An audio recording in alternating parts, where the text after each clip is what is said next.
नमस्कार, मैं हूँ राकेश कश्यप और आप देख रहे हैं जन उद्देश्य न्यूज। इस वक्त मेरी मौजूदगी मोतिहारी में है और हमारे साथ आलोक रंजन तिवारी जी हैं, जो कि हाई कोर्ट के मैटर को भी देखते हैं और यहाँ पे सिविल कोर्ट में काफ़ी प्रैक्टिस करते हैं और युवाओं के बहुत चहेते हैं।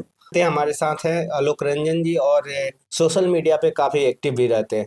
तो आइए, इनका बहुत बहुत स्वागत है। बहुत बहुत स्वागत आपका भी राकेश जी मेरे कार्यालय में। देखिए, आपसे हम बात करेंगे, बहुत सारे टॉपिक पे बात करेंगे और बहुत सारी क्वेश्चन आपके सामने रखी जाएगी। अतिक्रमण वाले मामले पर, जैसे कि हमारे सम्राट चौधरी जी हैं, अतिक्रमण वाले मामले वो लेके आए हैं सामने। आखिर इलेक्शन के पहले अतिक्रमण क्यों नहीं तोड़ा गया? आखिर इलेक्शन के बाद अतिक्रमण क्यों तोड़ा जा रहा है? देखिए, बिहार बीजेपी में कोई मजबूत नेता नहीं है। हमारे माननीय प्रधानमंत्री नरेंद्र मोदी जी के चेहरे पे बिहार के सारे विधायक और सांसदों को यहाँ वोट मिलता है, जो आपको फैक्ट मैं बता रहा हूँ। तो इनका अपना कोई पहचान नहीं है, अपना रेपुटेशन नहीं है। कभी ये पगड़ी बांधते हैं, कभी पगड़ी निकाल देते हैं। अब इनकी सरकार बन गई है, अब सरकार में आ गए हैं नीतीश जी, अब सिर्फ मुखौटा है, लेकिन नीतीश जी का मानसिक संतुलन सही नहीं है। कई मीडिया, आप लोग के जो मीडिया बंधु हैं, वो लोग कई रील्स डालते हैं, तो इनके पास अपना कोई खुद का टीआरपी नहीं है। तो एक अपनी छवि बनाने का मुझे ये लगता है कि एक तरीका है कि मैं बुलडोजर बाबा हूँ। बगल में एक प्रदेश है उत्तर प्रदेश, उसको प्रचार किया गया उत्तम प्रदेश। अब ये कुशीनगर एयरपोर्ट बना हुआ है, आपको पता होगा बगल में। जी। कुशीनगर एयरपोर्ट पे करोड़ों रुपए भारत सरकार ने खर्च किए। जी। करोड़ों रुपए खर्च करने के बाद स्थिति ये है कि उस एयरपोर्ट पे सिर्फ राजनीतिक जहाज ही उतरता है, हवाई जहाज, एरोप्लेन। आम आदमी को कोई फायदा नहीं हुआ। आपके चंपारण में बगल में रक्सौल एयरपोर्ट की मांग पिछले कई वर्षों से लोगों द्वारा की जा रही है, उससे कोई लेना देना नहीं है। तो ये अपना एक टीआरपी है, एक छवि बनाने का एक तरीका है। एक टाइम ऐसा था कि हमारी मोतिहारी में भी ट्रेंड कर रहा था चंपारण मांगे एयरपोर्ट। बिल्कुल, एयरपोर्ट चंपारण ही नहीं, आप देखिए तो उत्तर बिहार का सेंटर है, दो चंपारण, पूर्वी चंपारण, पश्चिम पश्चिमी चंपारण, और चंपारण। रक्सौल एक महत्वपूर्ण जगह है जहाँ से अंतर्राष्ट्रीय बॉर्डर है नेपाल का, और लोगों का काफ़ी डिमांड रहता है, काफ़ी व्यवसायी लोग हैं वहाँ पे।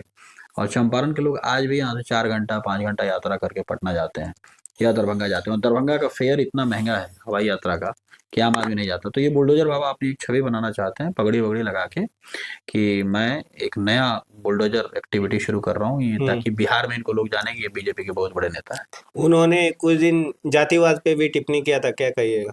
कि जातिवाद कुशवाहा समाज के लोगों को कोई दिक्कत नहीं होगा, कोई दिक्कत होगा तो हम कुछ भी कर सकते हैं कुशवाहा समाज के लिए। बीजेपी का यही काम है, वो जातिगत मुद्दों पे ही वो लोग चुनाव लड़ते हैं और उनका काम ही है जातिगत बात करना। बीजेपी के पास और कोई बीजे एक तो नेतृत्व विहीन प्रदेश है ये बिहार, कोई नेतृत्व नहीं है इनके पास। मोदी जी और नीतीश जी के नाम पे लोग इनको वोट देते हैं, और उसी वोट के आगे आकर अब ये लोग घर तोड़ रहे हैं गरीब आपको का। क्या लगता है कि नीतीश जी और मोदी जी का नाम अगर उनके नाम के आगे से हट जाए, बीजेपी नाम अगर हट जाए, तो क्या आपको लगता है कि लोग उनको वोट देंगे? मैं आपको दावे के साथ कहता हूँ कि जितना वोट मनीष कश्यप ने लाया है ना, उसका आधा वोट नहीं आएगा इन लोगों को, अगर बीजेपी का नाम हटा फिर के भी जनसुराज हार क्यों गई? जनसुराज के हारने के बहुत सारे कारण हैं। जनसुराज के हारने का महत्वपूर्ण कारण ये है कि लोगों ने माइंडसेट बनाया था कि हम जनसुराज को वोट देंगे, लेकिन तेजस्वी जी की पार्टी के जो कार्यकर्ता थे, बूथ पर जाने के बाद उन कार्यकर्ताओं को देखकर जो वोटर्स थे ना, प्रशांत किशोर जी जनसुराज के, उन वोटर का अचानक से माइंडसेट बदला है कि अगर हम वोट जनसुराज को देते हैं तो कहीं महागठबंधन सत्ता में ना आ जाए। इस डर से उन लोगों को बम्पर वोटिंग मिला। महागठबंधन भी तो अच्छी बातें कर रही थी कि हम आएंगे तो रोजगार देंगे, तो फिर महागठबंधन आ ही जाती तो क्या हो जाता? वो तो फर्जी लोग हैं, उन लोगों ने तो बिहार को लूटा है। पिछले 30 वर्षों में कई बार वो सरकार में रहे, उनकी माँ सरकार में रही तेजस्वी प्रसाद यादव की, उनके पिताजी सरकार में रहे, उनके रहते तो बिहार का और विनाश हुआ है। तो बिहार में कुछ तरक्की उन लोगों से नहीं होता। जितने दावे थे, जितने घोषणाएं उन लोगों ने की थी, वो सब फर्जी घोषणाएं थी। ऐसा कुछ होने वाला नहीं नहीं था। नहीं, ऐसा कुछ अगर होता तो फिर पब्लिक उनको वोट देती ना। पब्लिक जनसुराज के जो वोटर्स थे वो उनके ऊपर चढ़ जाते, लेकिन पब्लिक को भरोसा नहीं, उनका वो लिमिटेड सीट 25 पे आ गए हैं। अगली बार वो कहीं सत्ता में नहीं दिखेंगे। महागठबंधन को जहाँ जंगल राज बोला जाता है, वही हमारे सुशासन के सरकार में अब जंगल राज की शुरुआत हो रही है, आए दिन मर्डर हो रही है, आए दिन रेप हो रहे हैं। ये और दोनों हेड टेल है, एक हम्म ही चीज है, हम्म चाहे बीजेपी नीतीश जी हो हम्म या महागठबंधन हो, बिहार का भला इन लोगों से नहीं होना है, बिहार इन लोगों से नहीं बदलना है। ये सिर्फ घोषणाएं करेंगे। आप देखिए हर रोज अखबार में, हर रोज रील्स के अंदर डेली वही एक्सप्रेसवे की बात होती है। सिलीगुड़ी एक्सप्रेसवे चंपारण के इधर से निकलेगा, सिलीगुड़ी चंपारण के एक्सप्रेसवे से निकलेगा, बेतिया हाईवे पे ये, तो गंडक पे ये पुल, ये तो 2 साल से सुन रहे हैं भाई हम लोग, 3 साल से।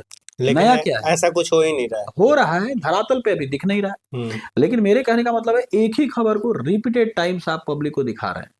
एक ही खबर को, रक्सौल एयरपोर्ट तुरंत शीघ्र चालू होने वाला है, रक्सौल एयरपोर्ट के ऊपर तुरंत काम होने वाला है, गंडक पुल के ऊपर जल्द ही पुल का निर्माण होगा। अरे भाई, ये हम लोग 5 साल 10 साल 15 साल से सुन रहे हैं। धरातल पे क्या है? हम और आप जहां थे वही है।